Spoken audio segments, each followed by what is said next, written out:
Bismillahirrahmanirrahim. Assalamualaikum warahmatullahi wabarakatuh. Kami dari kelompok 5 akan membahas mengenai proposal penelitian dan penelitian pengembangan. Adapun anggota dari kelompok 5, Nanda Nurhalifa, NPM 1986210030, Ismi Saada Duyanti, NPM 1986210005, Cynthia, NPM 1986210023, Yesi Siti Rohmah, NPM 1986210003, Intan Tiara, NPM 1986210017, dan Monika Sisilia, NPM 1986210026. Baik, untuk materi pertama akan dijelaskan oleh Saudari Cynthia. Kepadanya saya persilahkan. Saya akan membahas mengenai proposal penelitian kuantitatif. Rancangan atau proposal penelitian merupakan pedoman yang di dalamnya terdapat langkah-langkah yang dapat diikuti oleh peneliti dalam melakukan penelitiannya. Dalam menyusun rancangan penelitian, perlu diantisipasi tentang berbagai sumber yang dapat digunakan untuk mendukung dan yang dapat menghambat terjadinya atau terlaksananya penelitian. Dalam rancangan penelitian atau yang sering disebut dengan proposal penelitian, paling tidak terdapat 4 komponen utama, yaitu permasalahan, landasan teori, pengajuan hipotesis, metode penelitian, organisasi, dan jadwal penelitian. Pendahuluan. A. Latar belakang masalah. Pada bagian ini berisi sejarah dan peristiwa-peristiwa yang sedang terjadi pada suatu objek penelitian. Peneliti harus melakukan analisis masalah sehingga permasalahan menjadi jelas. Melalui analisis masalah itu, peneliti harus menunjukkan adanya suatu penyimpangan yang ditunjukkan dengan data dan menuliskan mengapa perlu atau mengapa hal itu perlu diteliti. Identifikasi masalah. Pada bagian ini, perlu dituliskan berbagai masalah yang akan diteliti. Semua masalah dalam objek, baik yang akan diteliti maupun yang tidak akan diteliti, sedapat mungkin harus dapat dikemukakan. Untuk dapat mengidentifikasi masalah dengan baik, maka peneliti perlu melakukan studi pendahuluan kepada objek yang diteliti, melakukan observasi dan wawancara ke berbagai sumber, sehingga suatu permasalahan dapat diidentifikasikan. Yang selanjutnya, batasan masalah. Karena adanya keterbatasan, waktu, dana, tenaga, teori-teori, dan supaya penelitian dapat berjalan dengan lancar, maka peneliti harus memberikan batasan di mana akan melakukan penelitian, variabel apa saja yang akan diteliti, serta bagaimana hubungan antara variabel satu dengan variabel yang lainnya. D. Rumusan masalah. Setelah masalah yang akan diteliti itu ditemukan, variabel apa saja yang akan diteliti, dan bagaimana hubungan antara variabel dengan variabel yang lainnya saling berhubungan, maka masalah yang akan diteliti itu harus dapat dirumuskan secara spesifik. E. Tujuan penelitian. Tujuan penelitian di sini berbeda dengan tujuan penelitian yang ada pada sampul skripsi atau tesis, yang merupakan tujuan formal, misalnya untuk memenuhi salah satu syarat untuk menjadi atau untuk mendapatkan gelar sarjana, tetapi tujuan di sini berkenaan dengan tujuan penelitian dalam melakukan penelitian. Tujuan penelitian berkaitan erat dengan adanya rumusan masalah yang ditentukan. Misalnya, rumusan masalahnya, bagaimanakah tingkat kedisiplinan guru di sekolah A, maka tujuan penelitiannya itu adalah ingin mengetahui bagaimana tingkat kedisiplinan di sekolah A. F. Kegunaan hasil penelitian. Kegunaan hasil penelitian ini dibagi menjadi dua, yaitu yang pertama ada kegunaan untuk mengembangkan ilmu atau kegunaan teoritis, dan yang kedua adalah kegunaan praktis untuk membantu memecahkan dan mengantisipasi masalah yang ada pada objek yang diteliti. Poin yang kedua yaitu landasan teori, kerangka berpikir, dan pengajuan hipotesis. A. Deskripsi teori. Deskripsi teori adalah teori yang relevan digunakan untuk menjelaskan tentang variabel yang akan diteliti, serta sebagai dasar untuk memberikan jawaban sementara terhadap rumusan masalah yang diajukan. B. Kerangka berpikir. Kerangka berpikir merupakan model konseptual tentang bagaimana teori berhubungan dengan berbagai faktor yang terjadi diidentifikasikan sebagai masalah yang penting. C. Hipotesis penelitian. Karena hipotesis merupakan suatu jawaban sementara, terhadap rumusan masalah penelitian yang diajukan, maka titik tolak dari merumuskan hipotesis adalah merumuskan masalah dengan kerangka berpikir. Ketiga, prosedur penelitian. A. Metode penelitian. Untuk menjawab rumusan masalah dan menguji hipotesis, diperlukan metode penelitian. Untuk itu, bagian itu perlu diterapkan metode penelitian apa saja yang digunakan, apakah metode penelitian survei atau metode penelitian eksperimen. B. Populasi dan sampel. Dalam penelitian perlu dijelaskan populasi dan sampel dapat digunakan sebagai sumber data. Bila hasil penelitian akan digeneralisasikan, maka sampel yang digunakan sebagai sumber harus representatif. Dapat dilakukan dengan cara mengambil sampel dan populasi secara random dalam jumlah tertentu. C. Instrumen penelitian. Penelitian yang bertujuan untuk mengukur segala gejala akan menggunakan instrumen penelitian. Jumlah instrumen yang akan digunakan tergantung pada variabel yang diteliti. Kalau misalnya variabel yang diteliti itu ada 3, jadi instrumen yang digunakan pun harus ada 3. D. Teknik pengumpulan data. Teknik yang diperlukan di sini adalah pemilihan teknik mana yang digunakan yang paling tepat, sehingga betul-betul dapat dinyatakan valid dan terbukti kebenarannya. F. Teknik analisis data. Untuk penelitian dengan pendekatan kuantitatif, maka teknik penelitian ini berkaitan dengan perhitungan untuk menjawab rumusan masalah dan pengujian hipotesis yang disajikan. Poin yang keempat ada organisasi dan jadwal penelitian. A. Organisasi penelitian. Bila penelitian dilakukan oleh tim atau kelompok, diperlukan adanya organisasi pelaksana penelitian. Minimal ada ketua yang bertanggung jawab dan ada anggota yang bertanggung jawab untuk membantu ketua kelompoknya. B. Jadwal penelitian. Setiap rencana atau rancangan penelitian harus dilengkapi dengan jadwal kegiatan yang akan dilaksanakan. Dalam jadwal kegiatan berisi apa saja yang akan dilakukan serta berapa lama kegiatan penelitian dilakukan. Yang kelima, ada biaya penelitian.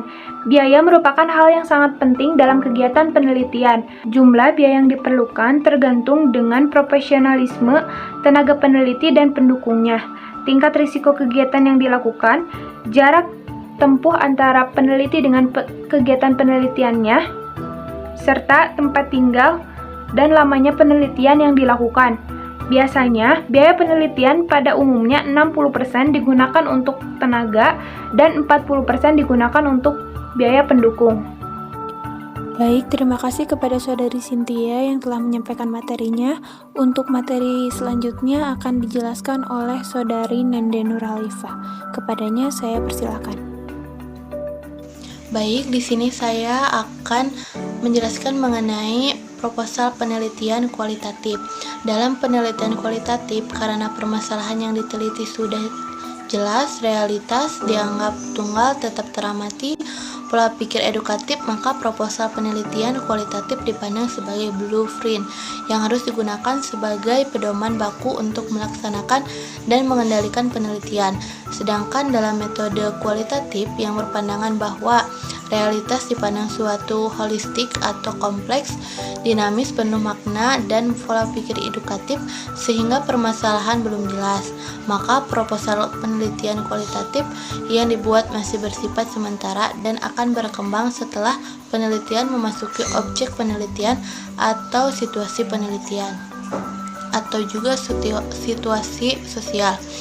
Oleh karena itu, proposal penelitian kualitatif diibaratkan oleh Bogdan seperti seorang yang akan merencanakan piknik. Lalu ada komponen dan sistematika proposal.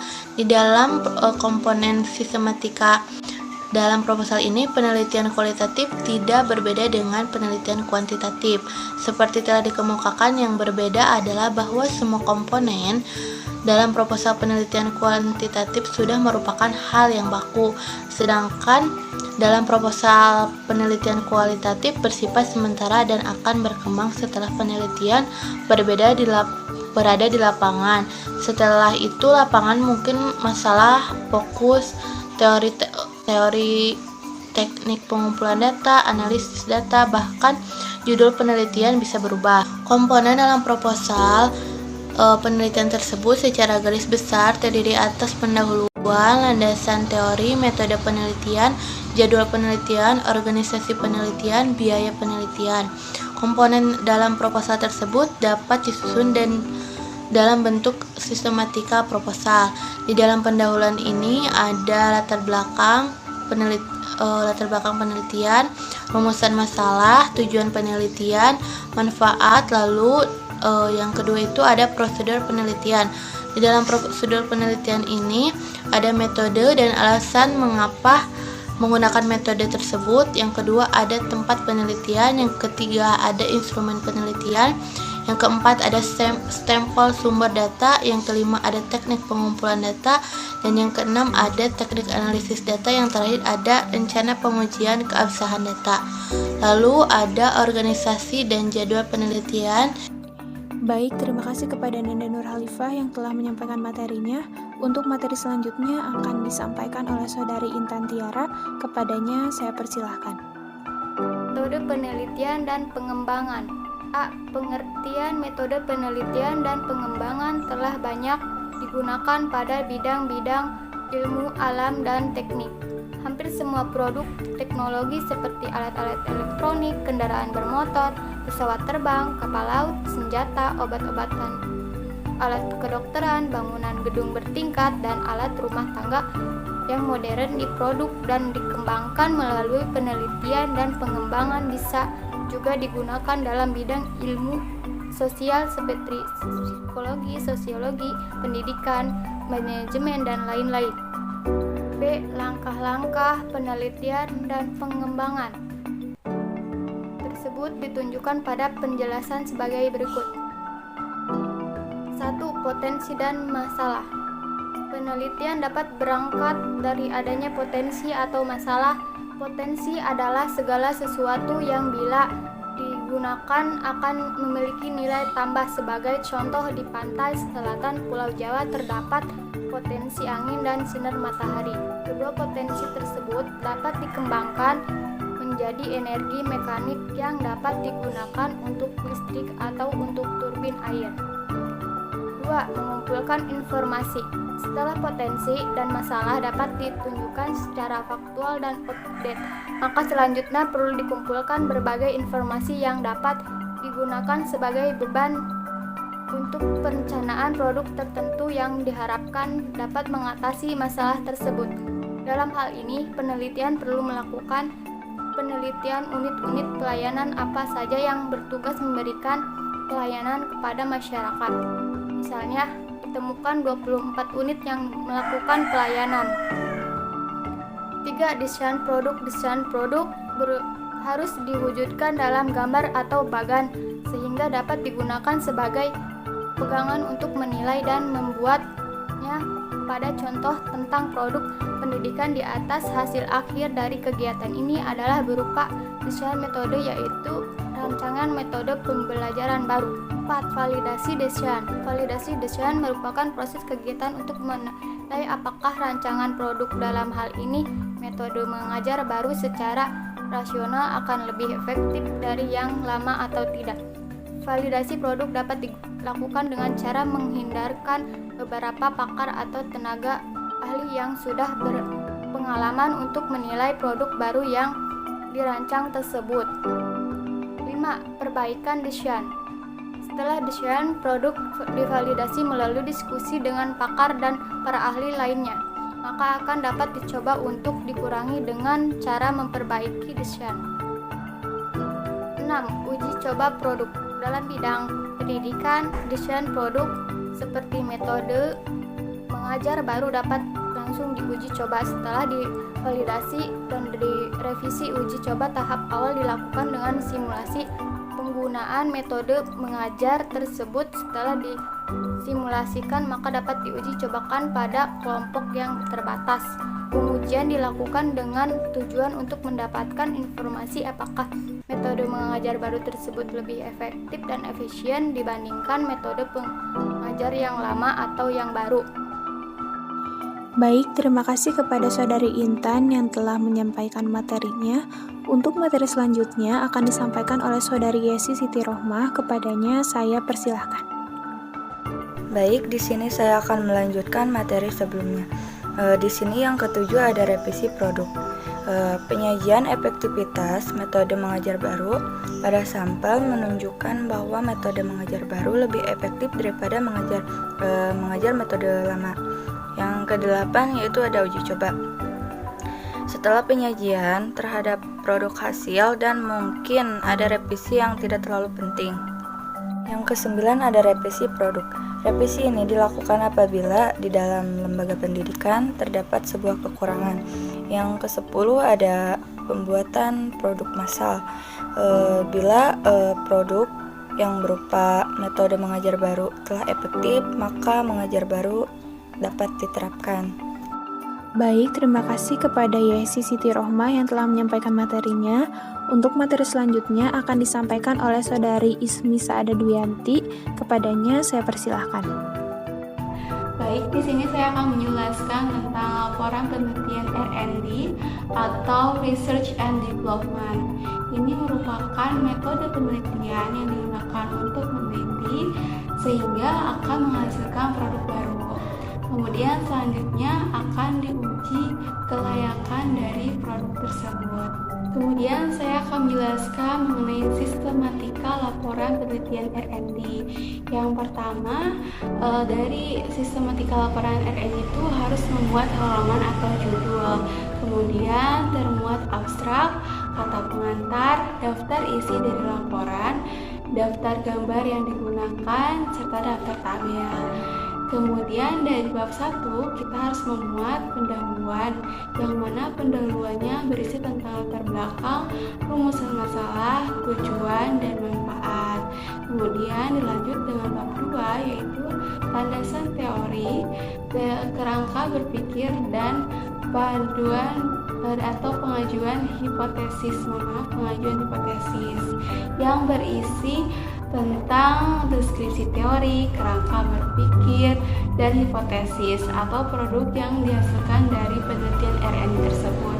Kemudian dilanjutkan ke bab 3 yaitu prosedur penelitian yang berisi langkah-langkah penelitian, metode penelitian tahap 1, populasi sampel dan sumber data, teknik pengumpulan data, instrumen penelitian, analisis data, perencanaan desain produk, dan validasi. Dan dilanjut dengan metode penelitian tahap 2, memuat model rancangan eksperimen untuk menguji produk yang telah dirancang atau disusun. Yang kedua, populasi dan sampel. Yang ketiga, teknik pengumpulan data yang digunakan. Yang keempat, instrumen penelitian. Dan yang terakhir, teknik analisis data. Selanjutnya, untuk bab selanjutnya yaitu bab 4, yaitu memuat hasil penelitian dan pembahasan, yang mana memuat desain awal produk atau gambar dan penjelasan. Selanjutnya hasil pengujian pertama. Selanjutnya revisi produk, gambar setelah direvisi dan penjelasannya. Yang keempat, hasil pengujian tahap kedua. Yang kelima, revisi produk atau gambar setelah direvisi dan penjelasannya. Yang keenam, penyempurnaan produk. Yang ketujuh, pembahasan produk. Kemudian terakhir yaitu bab 5, kesimpulan dan saran penggunaannya. Tentunya berisi tentang kesimpulan dan saran terhadap laporan atau proposal tersebut. Kemudian juga dilampirkan daftar pustaka, daftar instrumen, lampiran data, dan produk yang dihasilkan. Nah, selanjutnya saya akan menjelaskan mengenai contoh judul penelitian dan pengembangan yang dilakukan pada penelitian R&D. Judul tentu harus mencerminkan produk yang akan dihasilkan. Contoh yang pertama yaitu pengembangan pola pembelajaran teknologi bagi anak-anak cacat. Yang kedua, contoh kedua, pengembangan media belajar berbasis komputer. Yang ketiga, pengembangan sistem pembelajaran matematika yang menyenangkan bagi peserta didik. Selanjutnya, pengembangan model pembelajaran berbasis kurikulum muatan lokal untuk pembelajaran matematika. Selanjutnya, pengembangan alat kendali mutu pendidikan berbasis ajaran agama. Dan yang terakhir, pengembangan sistem manajemen pendidikan berbasis kemajuan. Dalam setiap laporan RNB tentu memuat sebuah rumusan masalah. Di sini saya memberikan satu contoh rumusan masalah yang biasanya termuat pada laporan RNB, seperti metode apakah yang cocok untuk diterapkan pada pembelajaran produktif di SMK keahlian, khususnya pada jurusan manajemen bisnis. Nah, dalam laporan penelitian RNB juga memuat sebuah atau beberapa pertanyaan penelitian, seperti bagaimanakah pelaksanaan pembelajaran produktif saat ini oleh guru program keahlian manajemen bisnis. Yang kedua, desain model pembelajaran produktif hasil pengembangan seperti apakah yang diharapkan sesuai oleh guru dalam keahlian manajemen dan bisnis. Selanjutnya, prosedur penelitian. Yang pertama, metode yang digunakan tentunya metode penelitian R&D atau Research and Development. Kedua, tahap penelitian. Tahap studi yang pertama itu tahap studi. Pendahuluan dilakukan dengan menerapkan pendekatan deskriptif kualitatif. Yang kedua, tahap pengembangan desain model dengan menerapkan pendekatan deskriptif. Dilanjutkan dengan penerapan uji coba terbatas desain model dengan menerapkan metode eksperimen atau single one shot case study. Setelah ada perbaikan dari uji terbatas, maka dilanjutkan dengan uji yang lebih luas dengan metode penerapan eksperimen atau one group pretest, post test. Yang tahap ketiga atau yang terakhir itu adalah tahap validasi model dengan metode eksperimentasi atau pretest, post-test with control group design. Nah, selanjutnya ada hasil penelitian. Penyelenggaraan pembelajaran produktif pada saat ini, pembelajaran program produktif atau penyusunan rencana pelaksanaan dan evaluasi pembelajaran yang terjadi selama ini tidak sejalan dengan model dan prinsip pembelajaran, yang mana siswa belum mengoptimalkan modul dan instructional sheet serta belum mengembangkan panduan spesifik sesuai pembelajaran kompetensi. Selanjutnya yaitu pengujian model. Pengujian dilakukan untuk mengembangkan model melalui dua tahap. Yang pertama itu pengujian terbatas. Pengujian terbatas dilakukan pada satu SMK dengan 3 kali uji coba, yaitu uji coba 1, 2, sampai uji coba 3. Metode eksperimen single one shot case study. Model eksperimen ini digunakan pada uji coba terbatas ini.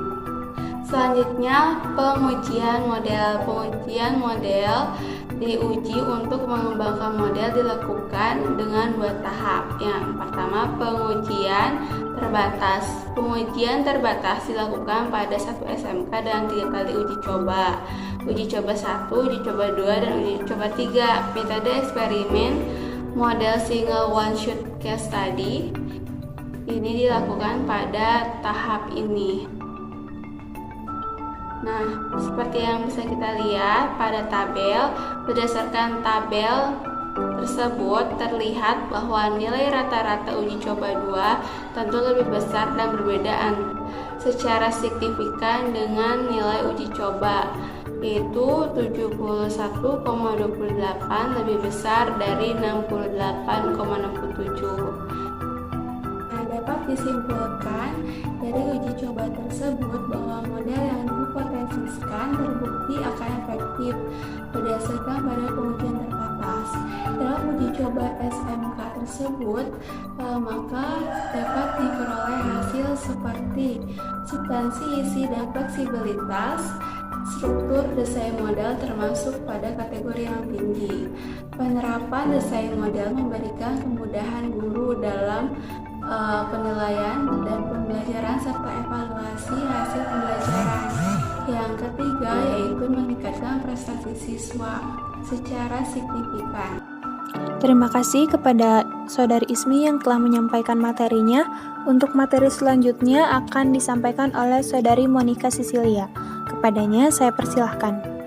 Kemudian ada pengujian di SMKA. Data hasil pengujian model pada SMKA dengan jumlah siswa 36 ditunjukkan pada tabel 16.7 berikut. Berdasarkan tabel 17.7 terlihat bahwa pengujian dilakukan 3 kali, yaitu uji coba 4, 5, dan 6. Model dapat dinyatakan efektif apabila nilai uji coba kelima lebih besar dari uji coba keempat, dan pengujian 6 lebih besar dari nilai uji coba 5. Hasil pretest untuk 3 kelompok sama, sehingga yang diuji signifikasinya hanya hasil post-test.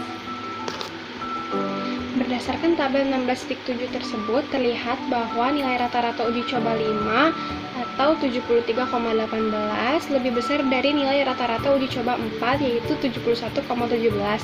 Dalam pengujian signifikasi diperoleh harta T hitung atau 6,339 lebih besar dari harga T atau 2,00. Dengan demikian, perbedaan tersebut dinyatakan signifikan. Rata-rata uji coba 6 atau 76,61 lebih besar dari harga T tabel, yaitu 2,00. Rata-rata uji coba 6, di mana 76,61, juga lebih besar dari rata-rata uji coba 4, yaitu 71,17. Dan harga T hitung, yaitu 13,12, lebih besar daripada T tabel atau 2,00. Jadi, perbedaannya signifikan. Kesimpulannya, model efektif pada SMKA karena setiap diuji coba menghasilkan nilai yang cenderung lebih tinggi. Kemudian ada pengujian di SMKB. Data hasil pengujian model pada SMKB dengan jumlah siswa 38 ditunjukkan pada tabel 16.8 sebagai berikut. Berdasarkan tabel 16.8 terlihat bahwa pengujian dilakukan 3 kali yaitu uji coba 4, 5, dan 6. Model dapat dinyatakan efektif apabila nilai uji coba kelima lebih besar dari uji coba keempat dan pengujian 6 lebih besar dari nilai uji coba kelima. Hasil pretest untuk 3 kelompok sama sehingga yang diuji signifikansinya hanya hasil post-test.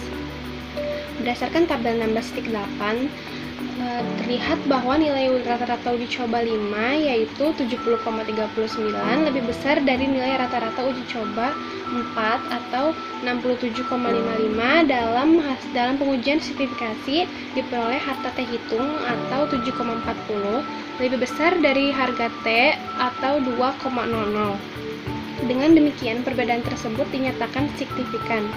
Rata-rata uji coba 6 atau 73,05 lebih besar daripada nilai uji coba 5 yaitu 70,30 dan harga T hitung 8,45 lebih besar dari harga T tabel yaitu 2,00. Rata-rata uji coba 6 yaitu 73,05 juga lebih besar dari rata-rata uji coba 4 di mana 67,55 dan harga T hitung 12,42 lebih besar daripada T tabel 2,00. Jadi perbedaannya signifikan. Kesimpulannya, model efektif pada SMKB karena setiap uji coba menghasilkan nilai yang cenderung lebih tinggi. Kemudian yang ketiga ada pengujian di SMKC. Data hasil pengujian model pada SMKB dengan jumlah siswa 36 ditunjukkan pada tabel 16.9 berikut. Yaitu berdasarkan tabel 16.9 terlihat bahwa pengujian dilakukan 3 kali, yaitu uji coba 4, 5, dan 6. Model dapat dinyatakan efektif apabila nilai uji coba kelima lebih besar dan uji coba keempat, dan pengujian 6 lebih besar dari nilai uji coba kelima. Hasil pretest untuk 3 kelompok sama, sehingga yang diuji signifikasinya hanya hasil protes. Jumlah sampel sama dengan 38. Berdasarkan tabel 16.9, terlihat bahwa nilai rata-rata uji coba 5 di mana 67,91 lebih besar dari nilai rata-rata uji coba 4 yaitu 63,09. Dalam pengujian signifikasi diperoleh harta T hitung yaitu 11,41 lebih besar dari harga tabel atau 2,00. Dengan demikian, perbedaan tersebut dinyatakan signifikan. Rata-rata uji coba 6 yaitu 70,54 lebih besar daripada nilai uji coba 5 yaitu 67,91 dan harga T hitung yaitu 15,08 lebih besar daripada T tabel yaitu 2,00. Jadi perbedaannya signifikan. Kesimpulannya ialah model efektif pada SMK C karena setiap uji coba menghasilkan nilai yang cenderung lebih tinggi. Selain itu, dalam uji coba yang lebih luas atau 3 SMK tersebut, penerapan desain pembelajaran perspektif dengan learning good memperoleh hasil yang pertama, substansi, isi, dan fleksibilitas struktur desain model berkategori tinggi. Yang kedua, mempermudah pelaksanaan tugas guru dalam menyusun rencana pembelajaran, melaksanakan pembelajaran, dan evaluasi pembelajaran. Yang ketiga, meningkatkan prestasi siswa secara signifikan. Data ditunjukkan pada tabel 16.7 dan tabel 16.8 maupun tabel 16.9. Yang terakhir, dalam skala sekolah tertentu, penerapan desain model memperoleh dukungan atau alat dan bahan, serta dukungan dari institusi pasangan yang tinggi.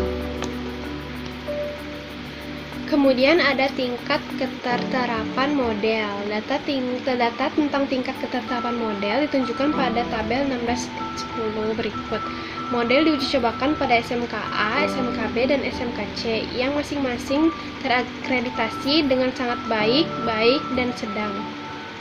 Berdasarkan tabel 16.10 berikut, terlihat bahwa desain model pembelajaran perspektif dengan penerapan learning good memiliki tingkat keterterapan yang tinggi terutama bagi SMK terakreditasi sangat baik dan baik, yaitu SMK A dan SMK B.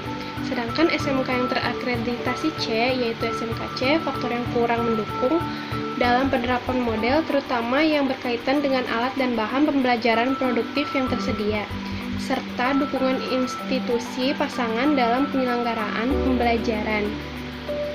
Kemudian ada validasi model, di mana validasi model meliputi dua hal, yaitu dampak penerapan model terhadap tugas guru dalam menyusun rencana pembelajaran, melaksanakan pembelajaran, dan evaluasi hasil belajar dan dampak penerapan model terhadap prestasi belajar siswa. Yang pertama ada dukungan terhadap tugas guru, di mana berdasarkan angket yang diberikan kepada 14 guru tentang dampak penerapan model pembelajaran perspektif dengan penerapan learning good, diperoleh data seperti ditunjukkan pada tabel 16.10. Berdasarkan tabel 16.11 tersebut, terlihat bahwa dengan diterapkannya model pembelajaran, maka 79,92% guru menyatakan bahwa dalam menyusun rencana pembelajaran lebih mudah, 72%-nya menyatakan dalam melaksanakan pembelajarannya lebih mudah, dan 94,54% guru menyatakan dalam hal evaluasi pembelajaran lebih mudah. Kemudian pada tabel 16.11, dampak penerapan learning good terhadap pelaksanaan tugas guru, di mana terdapat aspek tugas dan deskripsi hasil penerapan model, yaitu lebih mudah, ada kesamaan, dan lebih sulit.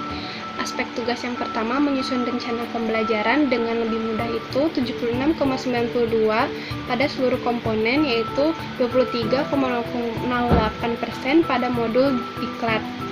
Ada kesamaannya yaitu 76,40% tidak, 15,07% pada penyusunan tes, dan 88,53% pada penyusunan job sheet dan modul. Yang lebih sulitnya ialah 15% penyusunan tes. Kemudian yang kedua ada melaksanakan pembelajaran, di mana 72% pada pengelolaan kelas, layanan atau bimbingan diklat, dan pelaksanaan tes.